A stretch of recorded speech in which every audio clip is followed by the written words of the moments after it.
Hey guys, another drift video here. I just want to go over some of the best drift cars that you can currently get for a decent budget.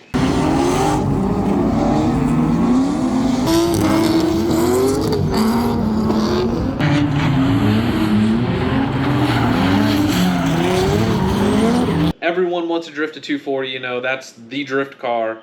Unfortunately, they're ridiculously priced. And a lot of the drift cars that people keep using, FRSs, stuff like that, they're getting up there in price. So I just wanted to go over what I think are some of the best drift cars that you can get for a budget. Okay, so for the lower end of the budget, I'm gonna say, you can probably pick one of these up for $2,000 to $3,000. Would be like a SN95 to like a 2005-ish body style Mustang. There's a friend of mine around here, his name's Kevin, shout out Kevin. He drifts a bunch of those. You can get them for relatively cheap. They just made 1 billion of them, and it's a domestic car in America, so it's cheap. It's kind of the year Mustang, the 05-ish body style is the body style that nobody really wants. They didn't make a ton of power. They're just not good for like drag racing and stuff like that, so they're kind of like pushed aside, that Mustang. The SN95s and the new edges are kind of a little bit more popular. They got kind of a following, but realistically, you don't need a ton of power. A lot of those cars, Kevin drifts a V6 one, and it's fantastic. I think all you got to do is something about the ABS. You like pull a fuse out of the ABS or something like that, and they're able to drift. But realistically, like I said, you don't need a ton of power. The V6 ones make enough power to drift for sure. I mean, I drift a stock Miata, so to me, everything is a lot of power. You could get a manual V6 one for like $2,000 to $3,000. You know what I mean? And people do modded knuckles on them, so you don't need a full FDF kit. Although FDF is making kits now for those cars, which is pretty cool because they're getting pretty popular now. But I mean, you can just do cut knuckles, extended lowers, and just have at it. It's a great drift car, ton of power, reliable. You don't have to do anything to it. Keep AC, power steering, all that stuff. A lot of the guys I know that drift them, they're stock cars for the most part. They put a nice coilover on them, weld the diff. Some of them even just use the factory LSD that's in them. They're really nice. I think it's kind of a slept-on drift car right now, and they do really well. So that would be my first pick for a lower budget. Now, the second car I'm going to pick, I guess really isn't a car, it's just a brand. BMWs. The E30s do pretty well. They're relatively inexpensive, I think. I'm not really sure what they're going for. The E36s have become very popular. They just do the thing pretty good. Especially if you can get one of the inline 6 ones. I don't know what the numbers are, but if you can get one of the inline 6 ones, they just make a ton of power. The E46s, same deal as the E36, is basically the same car. And then the slept-on one is the 5 Series. A lot of the 5 Series cars, some of them are V8s and they come manual, and nobody wants them, and you can get them for pretty cheap. The downside to these is that you now own a BMW, so everything gets kind of more expensive on the maintenance side and stuff like that. The inline 6s are pretty easy to work on, and they're not like incredibly rare or hard to find. So you can go to junkyards and still get parts for them and stuff like that. And there's definitely like cheaper like eBay parts, China parts and stuff like that made for them. But as to mods for those, it's the same thing as a Mustang realistically. Coilovers, knuckles, call it a day. Weld the diff and you're good to go. I think the factory LSDs in those are pretty nice. Comment below if they're not. I'm not 100% sure, but I'm pretty sure they are. The car I learned how to drive in was a E28, so a very old 5 Series, and just the inline 6. They just make a ton of torque. So it doesn't take very much. Like you don't have to, like with a Miata, like low power cars, like a stock K or something like that. You kind of gotta like convince it to go out and keep it out. But with those big inline 6s, you can kind of just clutch them, and the torque, it just keeps them out for you, and they're really easy to drive. They also have a really long wheelbase. Another bad thing about the E36 and E46 is they have very bad subframe issues.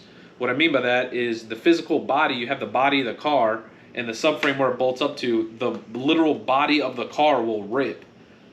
They sell subframe brace kits, which is you just pull the subframe out, throw this brace up in there, weld it in there, put the subframe back. Now you don't have to worry about it, and you have a pretty solid drift car for next to no money. I mean, I've seen E36s for $2,000 or $3,000 also. Um, you know, you don't have to get a mint car to go have fun. You don't need M3. You don't need all this crazy stuff. You just need a car. I mean, I'm sure even the four-cylinder ones would work fine. But yeah, so basically any BMW would be my second pick. They're out there. They're cheap. They drive great. All the ones I've driven feel amazing. Like I said, they don't have a ton of power. Like, you're not going to do FD stuff with them. It's not a V8, but they have plenty of power to do the thing. And some of the tracks that we run where you can do banks, all the BMWs are doing the banks, and they're all pretty much stock. So that'd be my second pick. My third pick is a car that I think gets kind of slept on.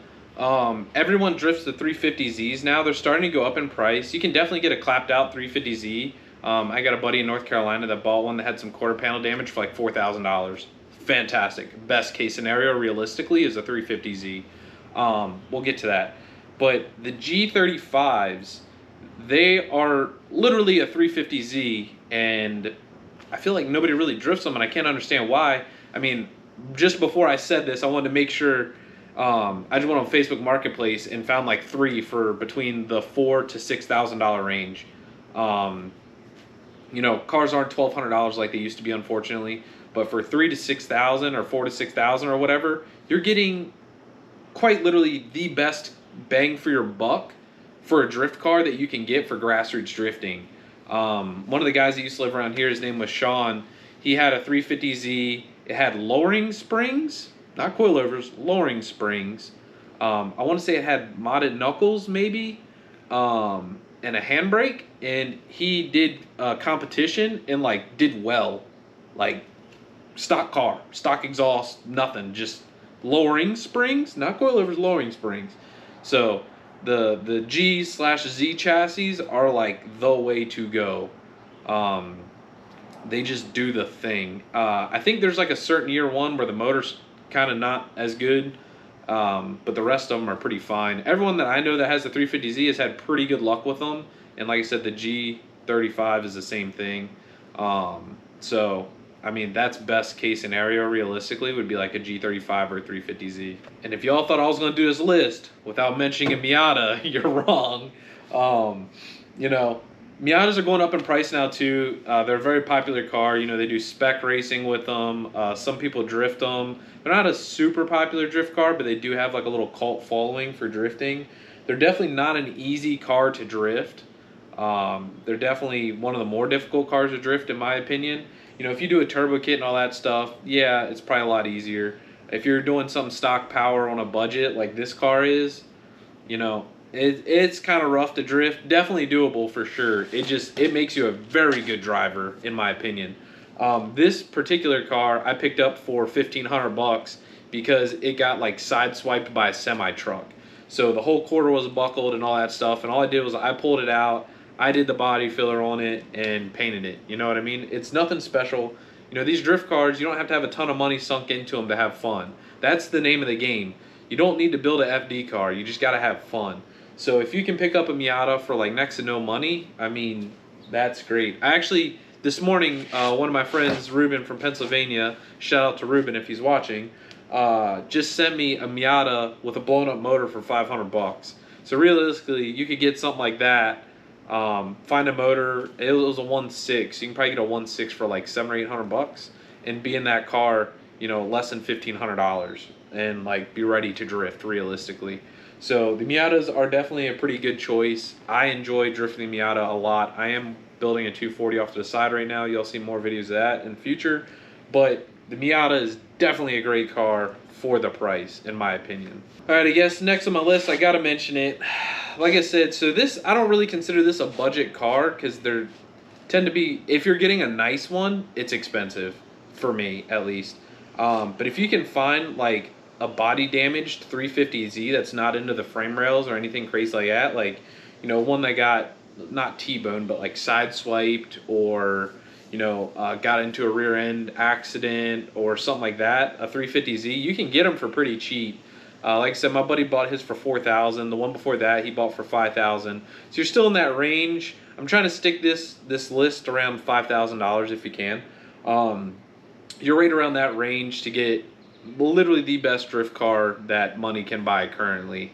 Like I said before, ideally, you know, a 240 is the drift car. That is the drift car in my opinion. But they're older now. You know, they're like 30 years old. They don't make as much power as the Zs.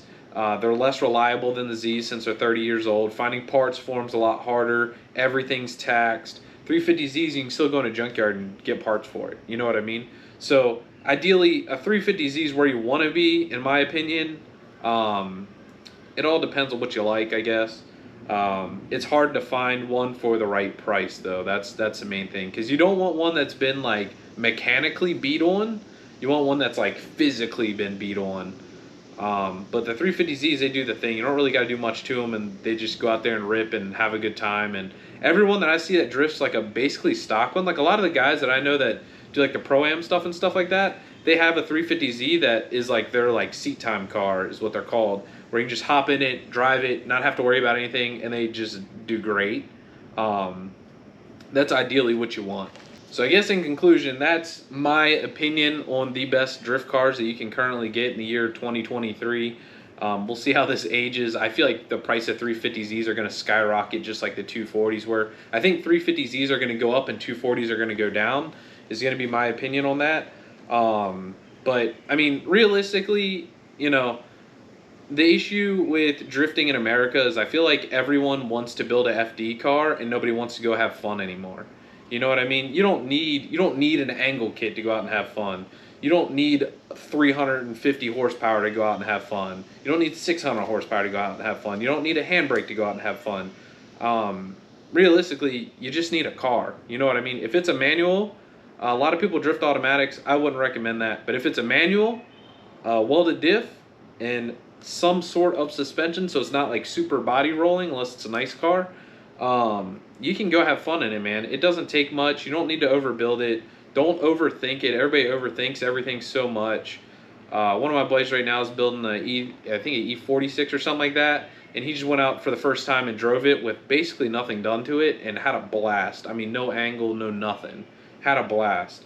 So when it comes down to it, don't think you need to build a super crazy car. If you can find something in your budget that is rear-wheel drive, manual transmission, just do it. Just do it. And then you can figure out a tire setup. You can figure out what PSI to run your rear tires at and all that stuff to make it work for you. There's a guy locally that drifts like old Thunderbirds, like the old ones. I don't know how to explain it, like the 80s or 90s.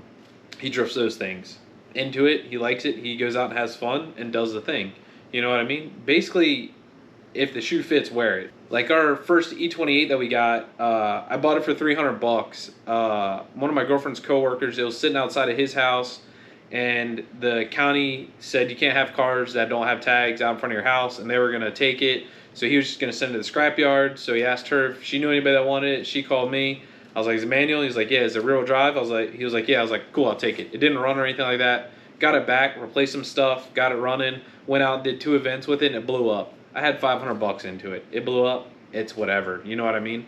But with that, I realized, hey, this is something I very muchly enjoy doing. I would like to spend some money on this now. And then here we are. Granted, this is not much money at all.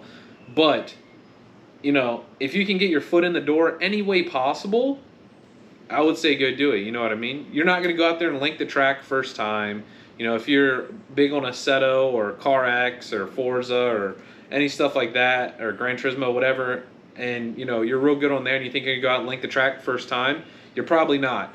Your first event, you're probably not going to be very good, and that's okay. You know what I mean? No one cares. Everyone's out there to have a good time, and the cool part of the drift community is that if you ask, someone's willing to help you. Somebody will get in that car with you, and they will help you and give you pointers. I've done it myself. So I guess we're going to end that here. Have fun, y'all. Stay safe. Do the thing. Get in a car. Go drift. Please. Let me know how it is. Love y'all. See you. See you later.